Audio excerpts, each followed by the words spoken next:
Chapter 10. Further Use of the Will. You cannot retain a true and clear vision of wealth if you are constantly turning your attention to opposing pictures, whether they be external or imaginary. Do not tell of your past troubles of a financial nature. If you have had them, do not think of them at all. Do not tell of the poverty of your parents or the hardships of your early life. To do any of these things is to mentally class yourself with the poor for the time being, and it will certainly check the movement of things in your direction. Let the dead bury their dead, as Jesus said. Put poverty and all things that pertain to poverty completely behind you. You have accepted a certain theory of the universe as being correct, and are resting all your hopes of happiness on its being correct. And what can you gain by giving heed to conflicting theories? Do not read religious books which tell you that the world is soon coming to an end, and do not read the writing of muckrakers and pessimistic philosophers who tell you that it is going to the devil. The world is not going to the devil, it is going to God. It is wonderful becoming. True, there may be a good many things in existing conditions which are disagreeable, but what is the use of studying them when they are certainly passing away, and when the study of them only tends to check their passing and keep them with us? Why give time and attention to things which are being removed by evolutionary growth, when you can hasten their removal only by promoting the evolutionary growth as far as your part of it goes? No matter how horrible and seeming may be the conditions in certain countries, sections, or places, you waste your time and destroy your own chances by considering them. You should interest yourself in the world's becoming rich. Think of the riches the world is coming into, instead of the poverty it is growing out of. And bear in mind that the only way in which you can assist the world in growing rich is by growing rich yourself through the creative method, not the competitive one. Give your attention wholly to riches. Ignore poverty.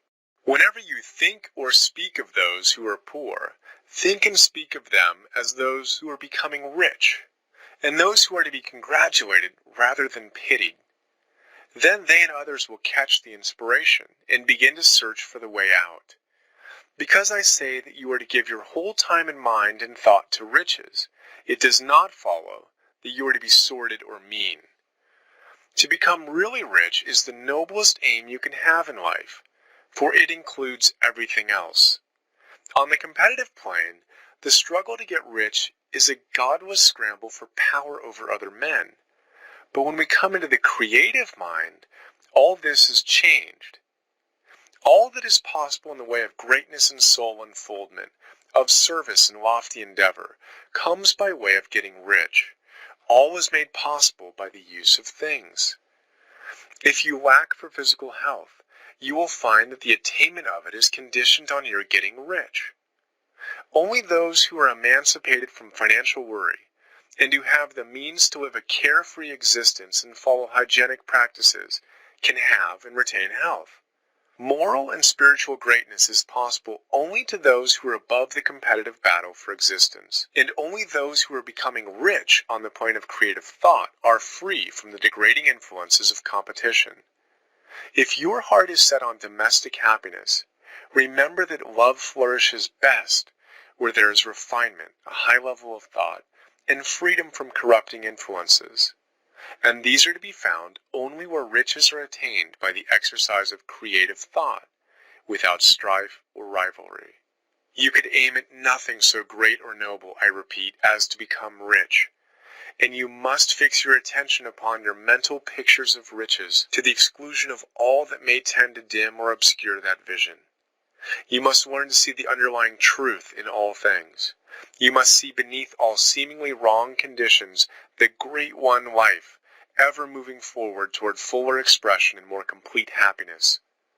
It is the truth that there is no such thing as poverty, that there is only wealth. Some people remain in poverty because they are ignorant of the fact that there is wealth for them, and these can best be taught by showing them the way to affluence in your own person and practice. Others are poor because, while they feel that there is a way out, They are too intellectually indolent to put forth the mental effort necessary to find that way and travel it. And for these, the very best thing you can do is to arouse their desire by showing them the happiness that comes from being rightly rich. Others still are poor because, while they have some notion of science, they have become so swamped and lost in the maze of metaphysical and occult theories that they do not know which road to take. They try a mixture of many systems and fail in all. For these, again, the very best thing to do is to show them the right way in your own person and practice. An ounce of doing things is worth a pound of theorizing. The very best thing you can do for the whole world is to make the most of yourself. You can serve God and man in no more effective way than by getting rich. That is, if you get rich by the creative method and not by the competitive one. Another thing, we assert that this book gives in detail the principles of the science of getting rich. And if that is true, you do not need to read any other book upon the subject. This may sound narrow and egotistical, but consider, there is no more scientific method of computation in mathematics than by addition, subtraction, multiplication, and division. No other method is possible. There can be but one shortest distance between 2 points. There's only one way to think scientifically, and that is to think in the way that leads by the most direct and simple route to the goal. No man has yet formulated a briefer or less complex system than the one set forth herein. It has been stripped of all non-essentials. When you commence on this, lay all others aside. Put them out of your mind altogether. Read this book every day. Keep it with you. Commit it to memory. And do not think about other systems and theories. If you do, you will begin to have doubts, and to be uncertain and wavering in your thought. And then you will begin to make failures. After you have made good and become rich, you may study other systems as much as you please. But until you are quite sure that you have gained what you want, do not read anything on this line but this book, unless it be the authors mentioned in the preface.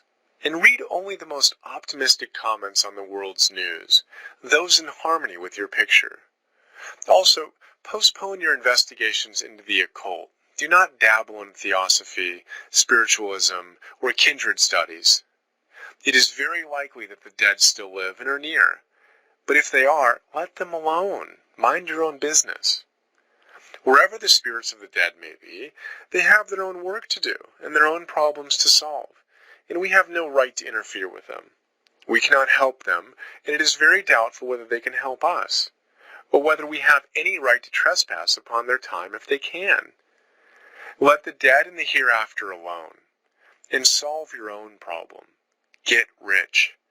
If you begin to mix with the occult, you will start mental cross-currents, which will surely bring your hopes to shipwreck. Now, this and the preceding chapters have brought us to the following statement of these basic facts. There is a thinking stuff from which all things are made, and which, in its original state, permeates, penetrates, and fills the inner spaces of the universe. A thought, in this substance, produces the thing that is imagined by the thought. Man can form things in his thought, and, by impressing his thought upon formless substance, can cause the thing he thinks about to be created. In order to do this, man must pass from the competitive to the creative mind. He must form a clear mental picture of the things he wants, and hold this picture in his thoughts, with the fixed purpose to get what he wants and the unwavering faith that he does get what he wants, closing his mind against all that may tend to shake his purpose, dim his vision, or quench his faith. In addition to all this, we shall now see that he must live and act in a certain way.